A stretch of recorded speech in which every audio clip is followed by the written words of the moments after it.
রাঘবের আজ অফিস থেকে বেরোতে অনেক দেরি হয়ে গেল। মেঘের অবস্থাও খুব একটা ভালো না।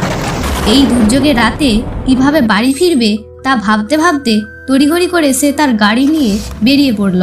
কিছুটা পথ এগোতে না এগোতেই মুষলধারায় বৃষ্টি শুরু হয়ে গেল।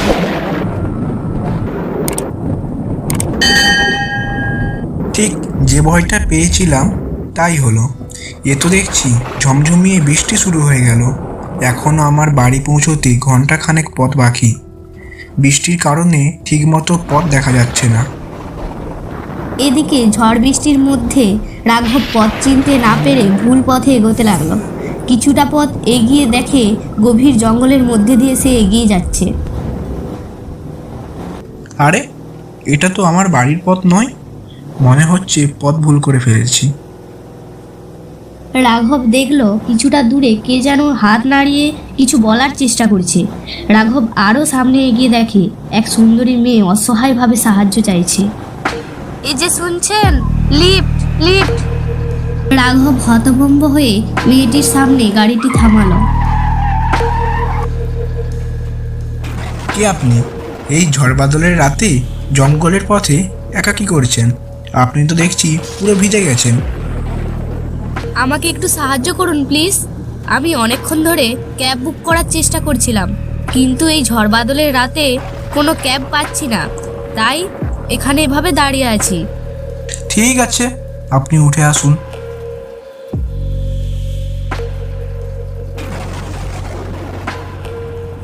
এরপর মেয়েটি রাঘবের পাশের সিটে বসলো আর রাঘব গাড়ি চালাতে শুরু করলো।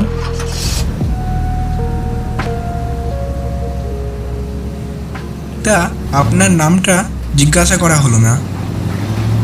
আমার নাম যামিনী, আর আপনার নাম? আমার নাম? ও হ্যাঁ, আমার নাম রাঘব। তা আপনি কোথায় যাবেন? এই যে ঘন্টাখানেক পথ এগোলেই আমার বাড়ি।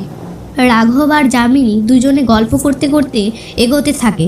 হঠাৎ গাড়ির স্পিড বাড়তে থাকে। গাড়ির স্পিড তখন 150 ছুঁই ছুঁই। সেই সময় অদ্ভুত শব্দ হয়ে গাড়িটি থেমে গেল।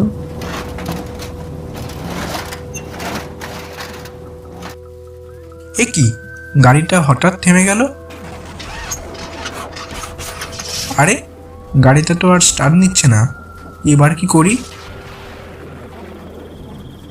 এত রাতে তো বাড়ি যেতে পারবো না।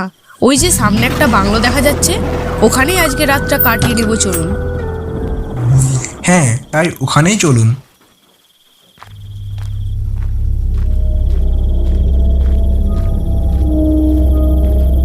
বাড়িতে কেউ আছেন? এই যে শুনছেন, বাড়িতে কেউ আছেন নাকি? কে কে ওখানে? কি চাই তোমাদের? এত রাতে তোমরা এখানে কি করছো?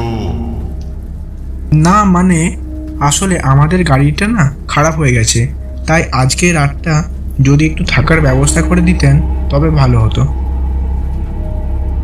ঠিক আছে, তবে আমার সাথে এসো।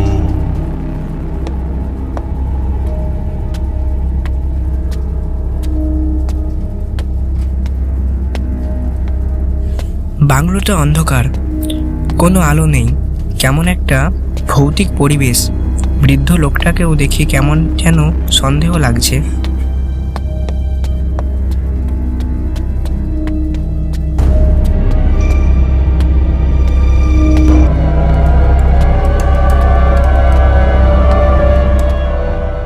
বাবু, বাবু, কি হলো? কি ভাবছেন? হ্যাঁ মানে, না কিছু না। এই নিন মোমবাতি, রাতে আপনাদের কাজে লাগতে পারে। রাঘব রুমের উপরের দিকে তাকালো। Room number 105। তারপর সে রুমের ভেতরে প্রবেশ করলো। রুমের ভেতরে প্রবেশ করতেই তার শরীর শিউরে উঠল। সে দেখে যামিনীর মৃতদেহ ঝুলছে, কে যেন তাকে খুন করেছে। সে ভয় পেয়ে পেছনের দিকে তাকালো। পেছনে দেখলো যামিনী নেই। আরে, এটা কি করে সম্ভব? তার মানে কি ওই মেয়েটা আত্মা ছিল? রাঘব সব কিছু বুঝতে পেরে রুম থেকে বেরিয়ে কাঁপানো গলায় দারোয়ানকে ডাকতে লাগলো। দারোয়ান, দারোয়ান, কে কোথায় আছো? বাঁচাও আমাকে। রাঘব বাংলোর প্রধান দরজা খোলার চেষ্টা করে, কিন্তু দরজা খোলে না। এদিকে যামিনীর আত্মা ক্রমশ তার দিকে এগিয়ে আসে।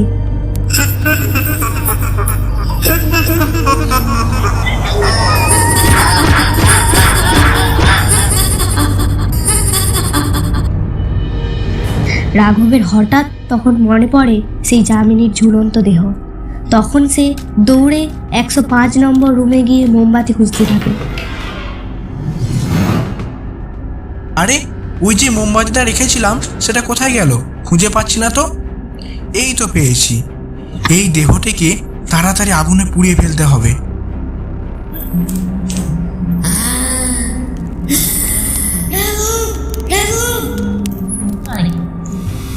দেহকে আগুনে পুড়িয়ে ফেলার পর যামিনীর আত্মা মুক্ত হয়ে যায়। রাঘব সেই সময় বাংলো থেকে বেরিয়ে তার গাড়িতে ওঠে, স্টার্ট দেওয়ার চেষ্টা করে।